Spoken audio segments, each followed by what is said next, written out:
trabajo en Periodista Digital. Hoy contamos en nuestros estudios con el periodista y escritor Antonio Pérez Henares. Antonio, muy Hola. buenos días, muchas gracias por venir aquí. Y colaborador vuestro Y desde colaborador hace nuestro además también, muchos años efectivamente, ya. que si no luego pues me riñen. Y bueno, pues viene aquí para hablar de su último libro, Yo, que sí corrí delante de los grises.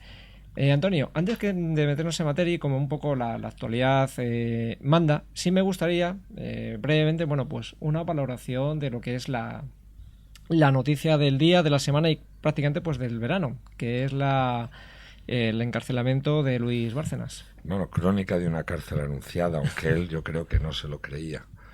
Pues a mí la verdad es que me parece una resolución lógica por parte del juez, en un auto que, según me dicen los juristas, es impecable, muy medido, y que de alguna manera pues va reconduciendo las cosas a su justo término, que es al de la justicia.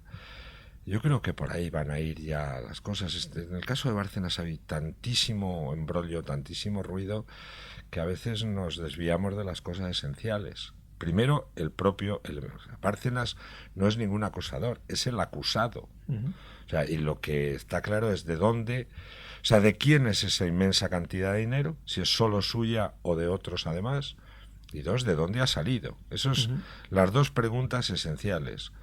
Y luego, si no la ha declarado encima, eso es más a más.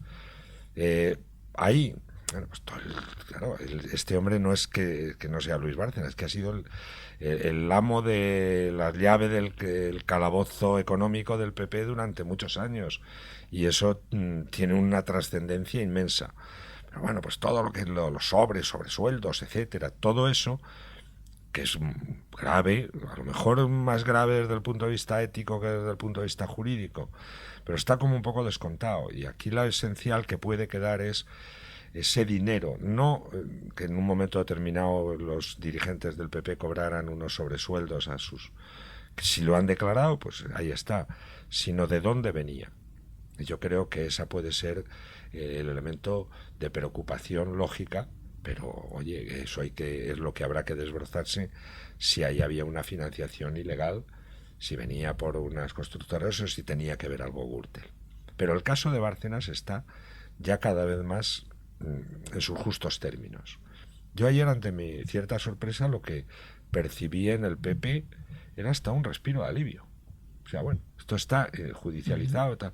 En el gobierno ni te digo, en el gobierno dicen que ellos van a lo suyo y que eso es otra película. Bárcenas, todo el mundo dice, va a tirar de la manta y no sé. Bueno, de la manta es su manta. Y claro, puede lanzar muchas acusaciones, pero como ha amenazado por personas interpuestas o por voceros tantas veces, pues ahora un poco a ver si el rey está desnudo, a ver si Bárcenas resulta que todo lo que tenía ya lo ha alargado y era más la amenaza que... Pero insisto, financiación ilegal es lo que puede permanecer ahí, y la clave de todo es que Bárcenas no es el acusador, es el acusado y posiblemente el jefe de la Gürtel. Perfecto. Pues ahora ya metiéndonos en materia, el motivo por el que te hemos traído aquí, Antonio, Yo, que sí corrí delante de los grises. Un libro que, aunque pudiera parecer realmente desde fuera, pues una historia de la parte final del franquismo y esos inicios de la transición, pero es un libro que, como tú también bien cuentas, es más bien pues tus propias vivencias personales, ¿no? Bueno, es la memoria emocional de una época y mía, ¿no? Es una memoria honrada. Eso sí que lo insisto. Este es un libro que he intentado, y creo que lo he conseguido, la verdad, de una enorme honradez. Estoy orgulloso de ello, aunque en esa honradez ha habido momentos de mucho dolor y también de reconocimiento de algunas cosas pues que no son ni siquiera agradables de recordar, y tampoco donde uno mismo no queda de bien, que también pasa, ¿no? Pero sobre todo es un libro, alguien ha dicho, es un ajuste de cuentas. Pues no ajusto las cuentas. Quizás pago una deuda con toda una generación, con toda una gente que desde la humildad, desde el miedo, pero también desde la esperanza, en lo que era la medida de nuestras fuerzas pequeñas, y pocos, porque éramos pocos, luchamos por la libertad, luchamos por la democracia. Y también en memoria de esa gente y de uno mismo, sí que es cierto que aparece la clamorosa ausencia de quienes en muchas ocasiones se han apropiado, han usurpado esa lucha por la libertad y han alardeado de ella sin haber estado para nada allí. La clamorosa ausencia del Partido Socialista en todo lo que fue aquellos años del franquismo es atronadora. A mí cada vez que se ponen la medalla de combatientes por la libertad me entra un sarpullido porque no estuvieron tal. Ahora hay no sé cuántos millones de antifranquistas sobrevenidos. Bueno, ¿por qué no fueron cuando tocaba? Porque claro, esto de ser antifranquista ahora es lo mismo que si yo mañana me hago, pues no sé, anti Carlos V. Pues puedes quedar muy bien, pero honradamente ni a Carlos V ni a nadie le importa tres narices. Y en eso estamos. En gente además que está vituperando aquella lucha, a la transición, y poco menos que diciéndonos a los que con toda humildad y en mucha soledad hicimos lo que pudimos, algo así como casi que nos bajamos los pantalones. Bueno, pues por lo menos nosotros dimos en lo que pudimos la cara. Y desde luego yo no admito que ahora quienes no estuvieron allí, ni la verdad se les esperaba, me den lecciones y le den lecciones a toda una gente que sí hizo lo que pudo. Porque además vuestro lema siempre era amnistía, libertad y estatuto de autonomía, ¿no? Eso más lógicamente en Cataluña y en el País Vasco, pero eso era.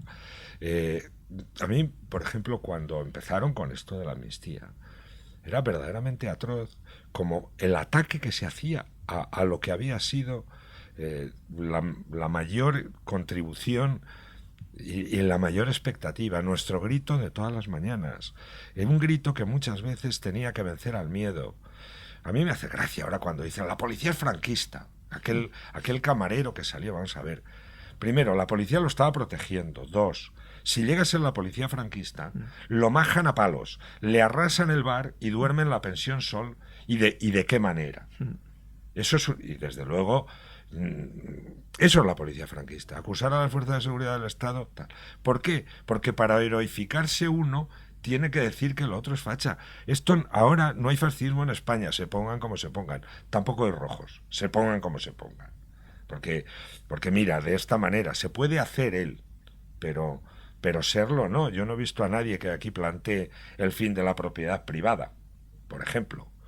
Hombre, lo que sucede es que se dan carnés y entonces se convierte el partido en la patria y las siglas en el cuerpo de doctrina. Y como soy de estas siglas, yo ya soy, mira, a mí eso me da exactamente igual a estas alturas. La verdad es que sí que me irrita profundamente dos cosas. Una que para mí es esencial. Yo me creí, y muchos nos creímos, que había llegado un momento en la historia de España de mirar hacia el futuro, de hacer una política que se llamó de reconciliación nacional, de olvidar, no, pero de pasar página de una maldita vez de lo que había sido la terrible guerra civil, la represión inmensa de después y decir, vamos a avanzar hacia el futuro. Eso yo lo he oído decir en mi partido, el PC, una y otra vez. Lo he oído en sede parlamentaria a Santiago Carrillo decirlo. Yo sigo creyendo eso. Pero a mí lo que me dejó hecho polvo y es que de pronto se dijera que eso no valía, había que retrotraerse a no sé qué memoria histórica que no tenía que ver con algo que comparto. El poder enterrar dignamente como Dios manda o como la dignidad humana manda a sus muertos, eso es una cosa, y la otra cosa era pretender que otra vez había buenos y malos y los buenos eran los descendientes de los heroicos de tal y los otros los malos y los fascistas. Y eso era volver a dividir a la sociedad española en el odio visceral que hubo, y yo ahí no voy a estar jamás, porque estuve exactamente en lo contrario. Como cuentas en el libro una anécdota, Antonio, ¿qué te gustaría que de esos 20 o 30 millones de antifranquistas que pudiera haber en España, que 300 o 400 o 1000 hubiesen estado, por ejemplo, en contra digamos, de esa estatua que se puso Bueno, a Franco en Guadalajara. Además, la última ciudad precisamente donde se colocó. es que eso además es muy ejemplificador de lo que sucedió.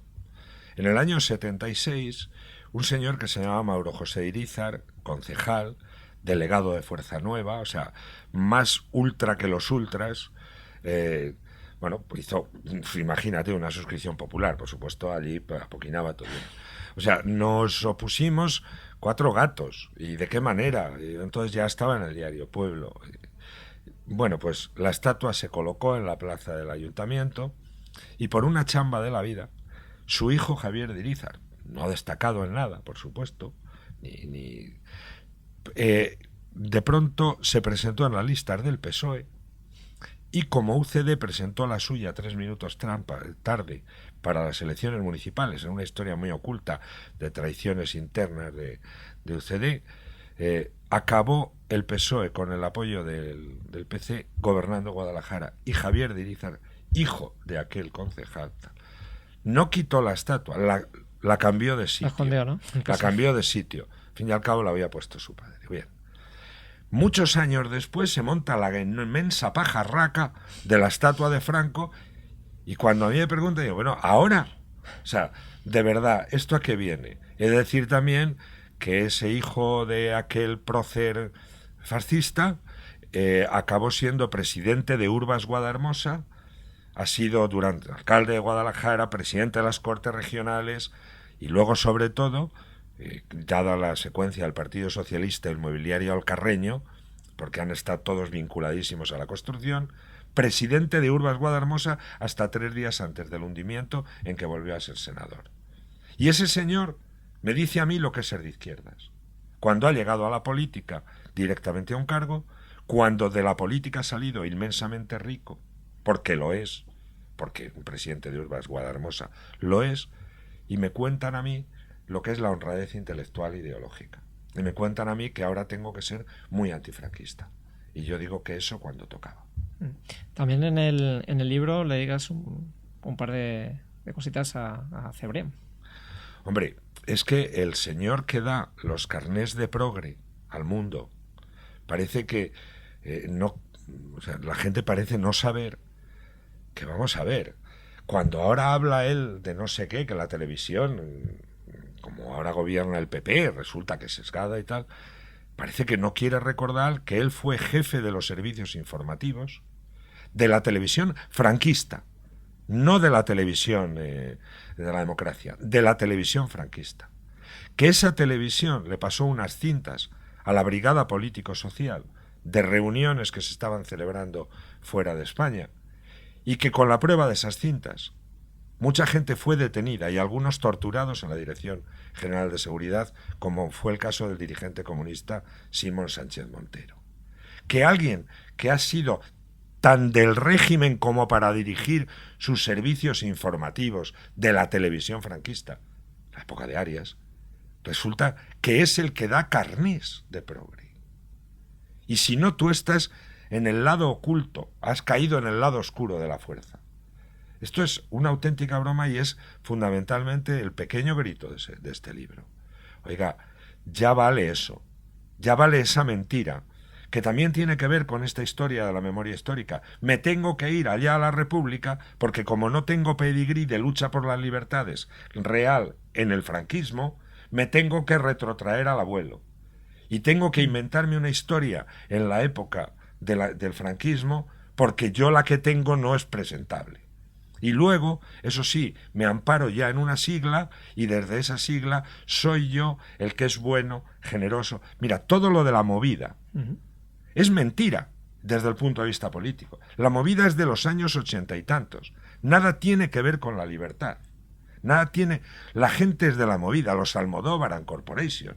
Sabina. En su vida estuvieron en una batalla antifranquista. Ni un solo dirigente del Partido Socialista de la época de Felipe pisó una cárcel.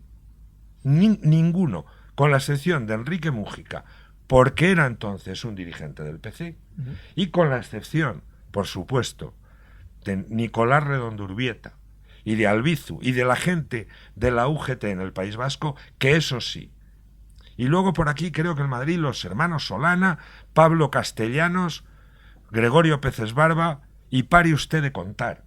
No había y ninguno de ellos. Por eso yo el día que en Guadalajara, cuando estaban dando gritos de libertad porque entraban en la cárcel de Guadalajara Vera y Barrio Nuevo, de vergüenza la cara se les tenía que caer. Estaban dando gritos de libertad por dos personas que estaban condenadas por secuestro y diciendo que como era de nuevo como en Carabanchel, pero si en Carabanchel no lo pisó ninguno. Entonces, esa tergiversación de la historia es algo que verdaderamente es no solo irritante, sino es un fraude al conjunto de la sociedad española. La verdad es que en aquellos tiempos, pues mira, era el PC y gente a la izquierda y luego segmentos de la derecha más vinculados pues a la monarquía, etcétera, los que hacían algo. Pero el PC era el partido. Por cierto, Partido Comunista de España, que yo estuve en las... vi perfectamente en aquella reunión del Comité Central, donde se aceptó la bandera como la de todos los españoles y la corona y la monarquía, si se votaba constitucionalmente, como se votó luego en el referéndum de la Constitución, como forma de Estado. Yo recuerdo eso. Si alguien lo ha olvidado, bueno, es muy legítimo plantearlo de la República, a lo mejor hasta yo mismo me lo planteo, como muchos otros, pero que no se olvide lo que se hizo. O sea, no se puede ahora cambiar la historia por conveniencia. Por cierto, en la época de universidad tuviste una relación bastante intensa con don Manuel Fraga. Bueno, mucho más. Mi libro está dedicado a Enrique Curiel, que fue mi compañero, mi jefe en el PC y mi amigo, y que murió pobre, honrado, y que se había ido al PSOE al final, pero por discrepancias con Gerardo Iglesias, además, creo. Sí, pero el día más con Anguita. Pero el día de su muerte él quiso que su féretro estuviera cubierto por una bandera del PC, donde llegó, y cuando llegó, me imagino, yo no lo vi, pero un señor que se llama Pepe Blanco, que tanto daño le hizo a Enrique Curiel, porque mira que le hizo daño Pepe Blanco a Curiel, mintiendo, como siempre, con esas cosas de ratonería, tal, dijo que bueno, pues que no lo pusieran en la lista para el Senado a Enrique porque estaba destinado a cosas más altas. Luego ni fue al Senado y lo dejaron pues tirado. Y bueno, pues él vivía muy humildemente de su sueldo de profesor en la universidad y poco más. Y luego un cáncer fulminante mi libro está dedicado a Enrique Curiel. Podía estar dedicado a otra persona que se llama Antonio Rico Niño, o a un cura de los salesianos que me llamó ayer. Antonio Rico y tal, solo por la conversación que yo he tenido con ese dirigente obrero del corredor Madrid-Guadalajara,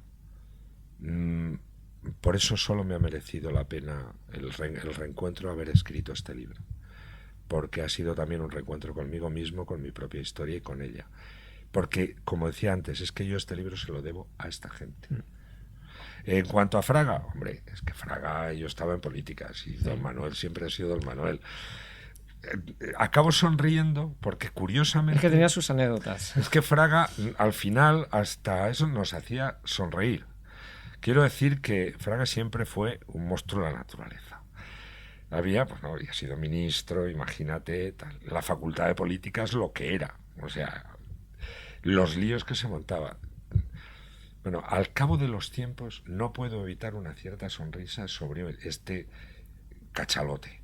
Era un gran cachalote, al que luego seguí tratando. Creo que tenía un gato en el estómago. Creo que, bueno, pues efectivamente tiene una época suya muy siniestra con el franquismo. También estuvo de ministro de Turismo cuando el fusilamiento de Julián Grimau, y eso es quizás la parte más negra. Perdió su posibilidad de encabezar la transición con las burradas que hizo cuando Vitoria, cuando Montejurra, como ministro de Interior, pero no dejó de tenerle respeto. También hizo cosas en lo práctico, como la red de paradores que todo el mundo recuerda, pero era un personaje muy sui generis. Y la verdad es que hay algunas anécdotas absolutamente geniales que solo Fraga podía protagonizar. Como aquella, por ejemplo, que, bueno, Él llega incluso en uno de esos días en la universidad, de esas revueltas, donde, bueno, pues todos los universitarios se plantaban, todo lleno de propaganda, Le boicoteábamos la y clase que toda. él llega y dice, no, no, aquí no hace falta policía, yo puedo con todo. Sí, bueno, vamos a ver, nos echaban unas broncas incluso, porque un día le fuimos a reventar la clase un cuarto de hora tarde y nos decía, ustedes son unos revoltosos, para ser revolucionario hay que ser puntual. Cosas de esas, ¿no? Quizás la mejor de todas y la que lo define, vamos a ver, en mi facultad la policía estaba dentro durante mucho tiempo, estuvo hasta creo que fue el 73, 74, en el libro viene, eh, y era catedrático decano Ollero. Ollero era el único hombre que le había ganado unas oposiciones a Fraga. Precisamente creo que era la cátedra de teoría del Estado donde Fraga siempre número uno sacó el 2, el 1 Lo sacó Ollero. los Entonces, bueno, el otro era decano y tal. Ollero era un hombre muy democrático, estaba en el consejo de Don Juan, creo, y detuvieron a una compañera nuestra, Garmendia, que además tenía unos problemas de salud, tenía que tener una medicación. Fuimos a hablar con Ollero. Ollero se lió con los grises de allí, acabaron, creo recordar que hasta medio palos. Y Ollero acabó detenido junto con Garmendia.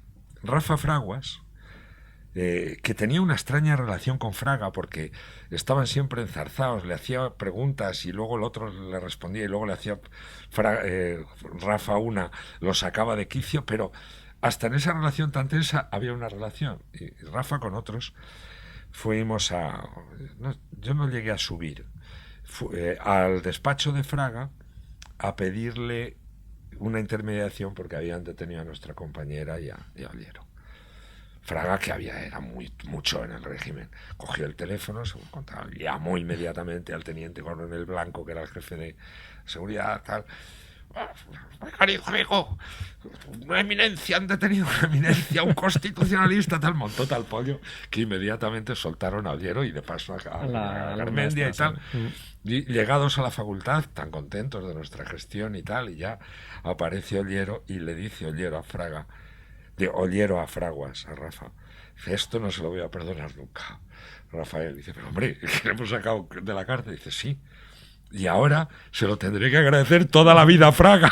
Entonces esto era ese clima. También es cierto que esta era una anécdota, digamos, positiva, y otros recuerdos que uno guarda son muy terribles, muy duros, de compañeros muy destrozados, muy deshechos, porque el miedo, vamos a ver, esto de correr delante de los grises yo lo he hecho como una especie, porque es la frase hecha.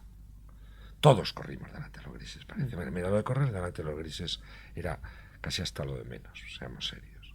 El miedo era la brigada político-social. El miedo era la policía política del régimen. El miedo era la pensión Sol, que le llamábamos, que es los bajos de la Dirección General de Seguridad, donde ahora está el gobierno de Madrid, la Puerta del Sol.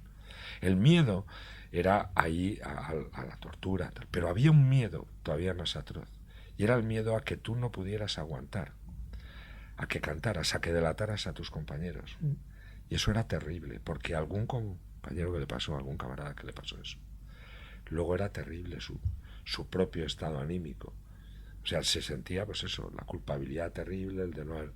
Tenías todos esos miedos que había que vencer cada día, porque el miedo existía, y luego había días que lo lograbas vencer y otros no, y eso era cobardía.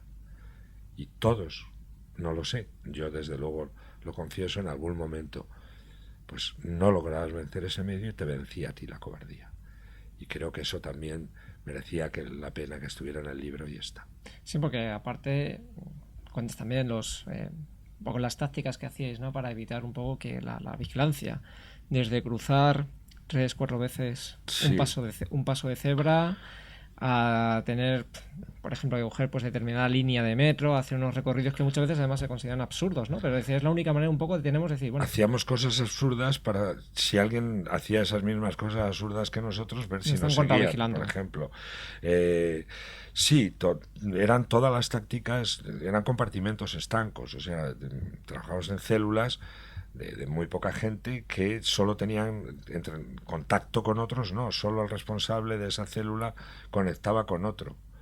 Eran compartimentos estancos para que si caía uno no cayera no salieran del cesto como cerezas absolutamente toda la organización.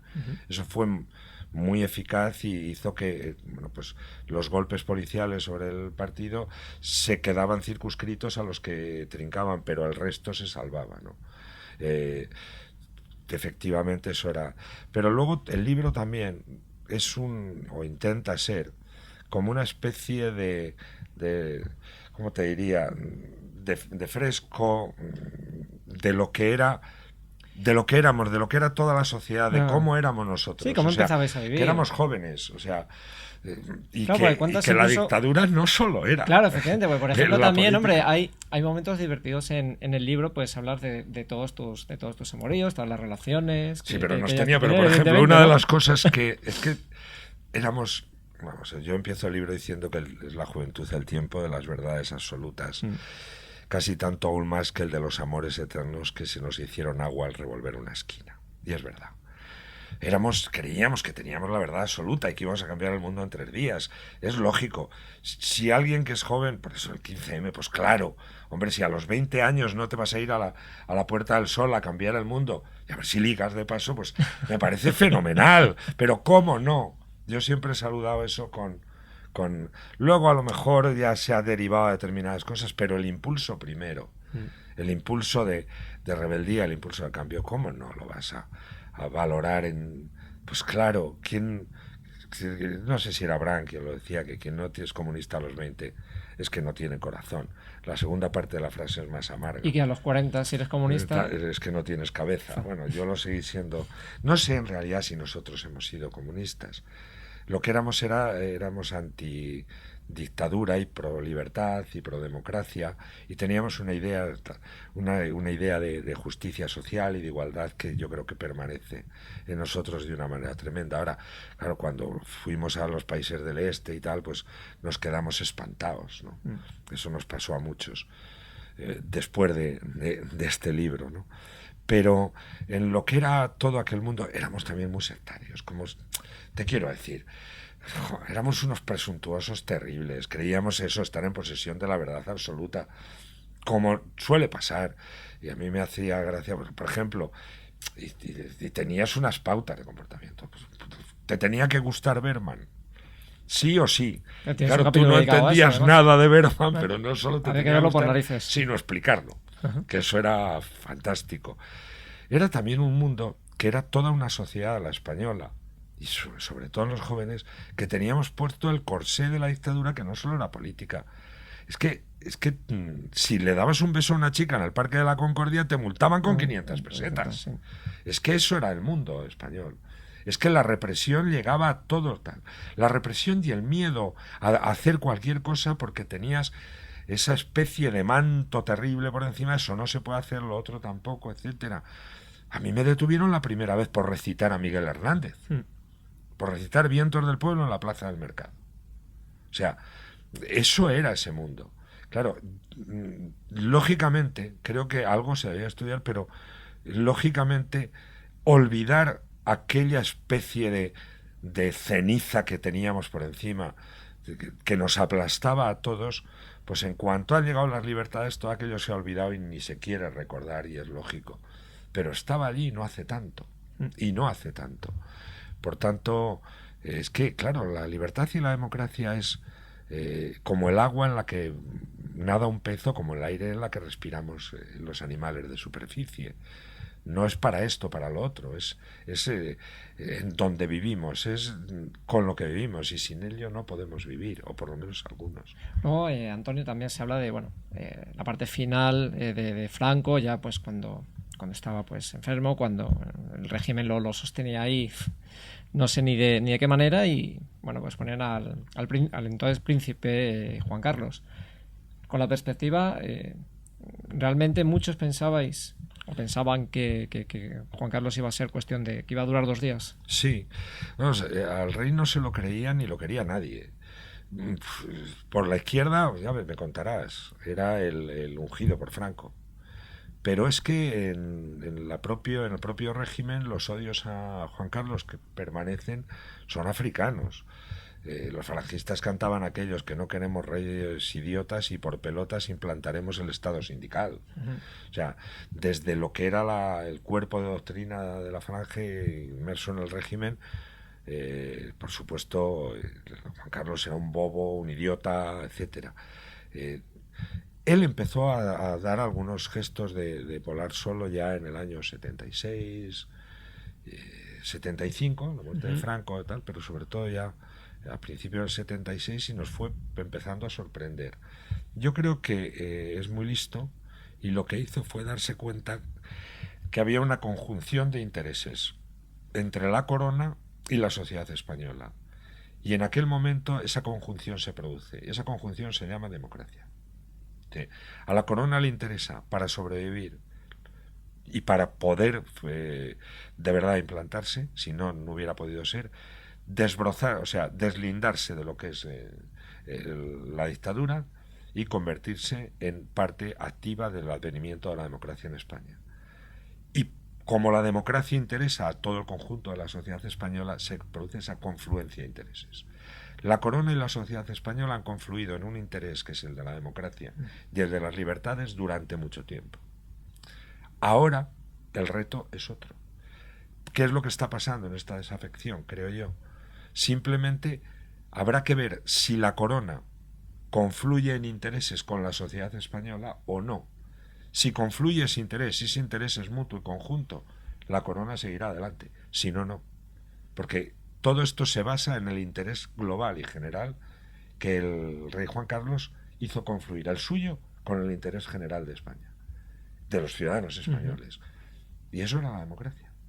Y ahí, bueno, pues hay años en los que, imagínate, el prestigio que han tenido, quizás ganado, no lo niego, pero ahora la corona se gana todos los días y sin, en los últimos tiempos, más que ganársela, algunos están haciendo todo lo posible porque el crédito se agote, pero tendrá que plantearse ese nuevo, ¿cómo te diría?, ese pacto de la institución monárquica con la ciudadanía española. Y si ese pacto no se produce en una confluencia de intereses, eso tiene los días contados. Tú mismo, Antonio, ya para ir finalizando, te sorprende, Franco ya muerto, pero bueno, pues todavía sigue habiendo ciertas revueltas, evidentemente el ambiente no está tranquilo, y deciden mandarte, dice, mira, Antonio, tú ya has pasado una vez por comisaría, bastante. Estás en el punto de mira, vamos a mandarte a Italia. Y te quedas sorprendido como en Italia casi nos admiran como héroes. Hombre, han conseguido quitarse de encima a un dictador. Bueno, todavía no. Cuando yo llegué a Italia, Franco había muerto, pero no, el régimen seguía con Arias.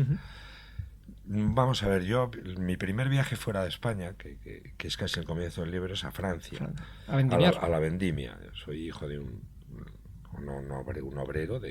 Una de las partes más emotivas del libro es la huelga de Bicasa del principios de los 70 con Antonio Rico, con mi padre, etcétera. Tú te plantas, tú no vas a recoger precisamente el libro, porque dices, yo soy oficinista, yo no voy a hacer era hijo de, claro, es que mi padre era los que estaban allí. Eso es algo que me dejó pues marcado para bien, ¿no? Pero yo había ido para estudiar, había tenido beca durante mucho tiempo, pero para estudiar en la universidad pues tenía que trabajar y trabajaba, o me fui a la vendimia o luego trabajaba en la fábrica en los veranos. Y en la vendimia en Francia pues yo tuve muchos contactos porque entré muy joven al PC, yo entré al PC, creo que no tendría todavía quizás los 17 años. Era un tiempo en que íbamos muy rápidos en todo. Eras de los Beatles o de los Rolling, eras anti-norteamericano y del Vietcong, de Allende y tal, o sea, lo teníamos todo. Y Francia, pero el Partido Comunista francés mucho más rígido, aunque teóricamente todos éramos eurocomunistas y ya la idea de la dictadura del proletariado y algunas otras cosas que ahora que veo que reviven en la zona de Izquierda Unida por aquí, estaban ya muy superadas.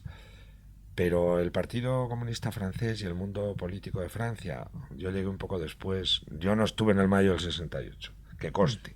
Aquí todo el mundo también, aparte de correr delante de los Los grises, grises estuvo en el mayo. Mayo. Y en el Mayo, que es el 68 españoles, debió haber 3. Yo llegué ya en el 69-70. Quedaban aquello, pero Italia fue para mí algo excepcional. Que en Francia también, lógicamente, tú eras un habitante joven de una nación que dentro de Europa era algo inaudito, estaba todavía bajo una dictadura. O sea, es que decían que Europa acababa en los Pirineos, que nosotros, claro, es que éramos los apestados de Europa. Pero lógicamente la gente que se enfrentaba al franquismo tenía una dosis importante como ¿cómo te diría?, de romanticismo, de heroicidad. En Francia existía, pero en Italia realmente éramos absolutamente queridos. O sea, nos sentíamos protegidos, amparados. O sea, el apoyo a los militantes antifranquistas españoles era absoluto por parte de un partido maravilloso, que era el PCI, el Partido Comunista Italiano, que era el partido absolutamente adelantado en ideología, absolutamente abierto y libre, donde para mí fue una tremenda sorpresa, un enorme impacto, y guardo el recuerdo más increíble de aquellos días y de aquella gente, de Enrico Berlinguer, el gran dirigente y secretario general, pero de otros muchos dirigentes. Y claro, es que en aquel partido estaba Visconti, que murió precisamente estando yo por allí. Estaban toda la inteligencia italiana. Era algo verdaderamente ilusionante y maravilloso. Bueno, mira, todavía recuerdo a quien hoy es el presidente de la República Italiana, y menos mal para los italianos, Giorgio Napolitano. Era un poco el ala más a la derecha del PCI, un hombre, bueno, pues con un enorme respeto como siempre. Y yo guardo de Italia bueno, Italia es de alguna manera mi segunda patria, ¿no? Y el libro lo acabas con una foto muy especial. Sí, una foto de una persona a la que yo he querido mucho. Volvió Dolores Ibarruri a España, pasionaria, y entonces yo había dejado, bueno, había hecho la mili, había dejado el diario Pueblo y había entrado a Mundo Obrero.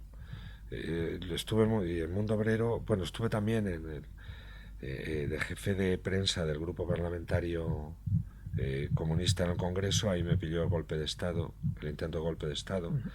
Y fui finalmente redactor jefe de Mundo Obrero. Había dejado de ser diario y era semanal. Y entonces, bueno, conocí bastante en Santísima Trinidad, que era donde estaba la sede del PC, a Dolores Ibarruri, cuya personalidad me dejó desde el primer momento. Para ser muy claro, siempre quise mucho más a Dolores que a Santiago. O sea, Santiago Carrillo, con el que compartí cosas, luego fue un trapacero tremendo. Cuando se perdieron las elecciones de esa manera tremenda en el 82, se revolvió contra el partido. Primero hizo que dimitía, luego quiso manipular absolutamente a Gerardo Iglesias. Fue él el que se fue al PSOE, después de, bueno, llevó a todos los suyos. Y luego yo creo que hay un Carrillo que es muy bueno, que es justo el de la transición, uno anterior, que mejor no hablar, el del Carrillo tal, y otro posterior a su salida del Partido Comunista, que me parece profundamente mentira lo que él cuenta en sus memorias, y en algunos casos hasta miserable, porque él fue verdaderamente atroz con la gente del partido que vivíamos en España. ¿Por qué dices ese Carrillo anterior, dices de ese mejor no hablar? Hombre, porque efectivamente para mí hay cosas de las que él nunca ha querido hablar, pero que son muy trágicas. Si ciertamente hay que pasar página sobre todas las atrocidades de la guerra, hay que pasarla para todos, pero para todos. Y por supuesto pretender seguir con los odios y las vísceras casi rajadas de un lado, es que también las hay en el otro. Y es que en la guerra civil, la atrocidad de una guerra civil fue por todos los lados, y a mí nadie me puede convencer que el siniestro caso, el terrorífico caso de Paracuellos, fue algo que tengamos que olvidar.